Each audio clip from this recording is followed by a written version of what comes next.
Hi అండి. నేను గార్డెన్లో ఇట్లా రోజు వారి మన కిచెన్ వేస్ట్ అంతా ఇలా వాటర్లో వేసి ఇలా పండ్ల తొక్కలు, కూరగాయ తొక్కలు, ఉల్లిపాయ తొక్కలు అన్నీ ఇందులో వేసి జమ చేస్తానండి. ఓకేనా? ఇట్లా రోజు ఇలా కలుపుతాను.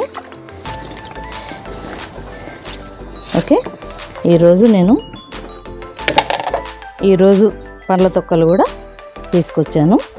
ఇవి కూడా అందులో పోసి 3 రోజులు అయితే నేను పులియబెడతానండి.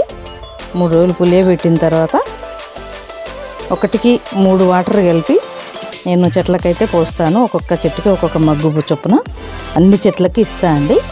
అయితే ఈ కాయలన్నీ, ఈ తొక్కలన్నీ నేను తీసి మళ్ళీ కంపోస్ట్లో వేస్తా అండి. దాన్ని రసం మాత్రమే మనం చెట్లకి వేస్తున్నాం. ఈ కంపోస్ట్లో ఇదంతా మనకు ఎరువు అయిపోతుంది. ఇప్పుడు రోజైతే ఇలా నేను రోజు కలుపుతానండి. పొద్దున సాయంత్రం ఇలా కలిపేసి మూత పెట్టేస్తాను.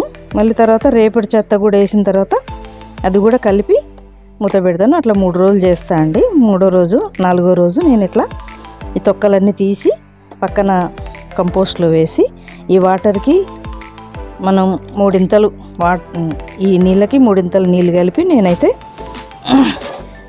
ఇస్తానండి మొక్కలకి. నేను ఇచ్చే ఎరువు అయితే అదే అండి. ఇప్పటి వరకు చూడండి, ఇది కూడా వేసేద్దాం. ఈరోజు మనం వాడిన పండ్ల మొక్కలు, కూరగాయ మొక్కలు అన్నీ కూడా ఇందులో వేసేసుకున్నాం.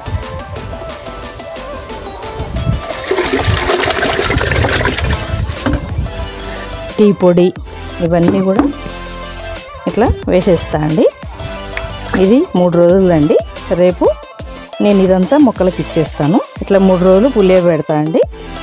ఓకే, ఇది దీంట్లో ఉన్న రసం అంతా మనకు ఈ వాటర్లోకి దిగి మనకు మంచి సారవంతమైన భూమి తయారవుతుందండి. ఈ వాటర్ మనం మొక్కలకి ఇచ్చుకుంటే మంచి బలం వస్తుంది. మొక్కలకి మంచి కాయలు, పండ్లు చాలా మనకి వస్తాయండి. చూడండి, మా టమాటాలు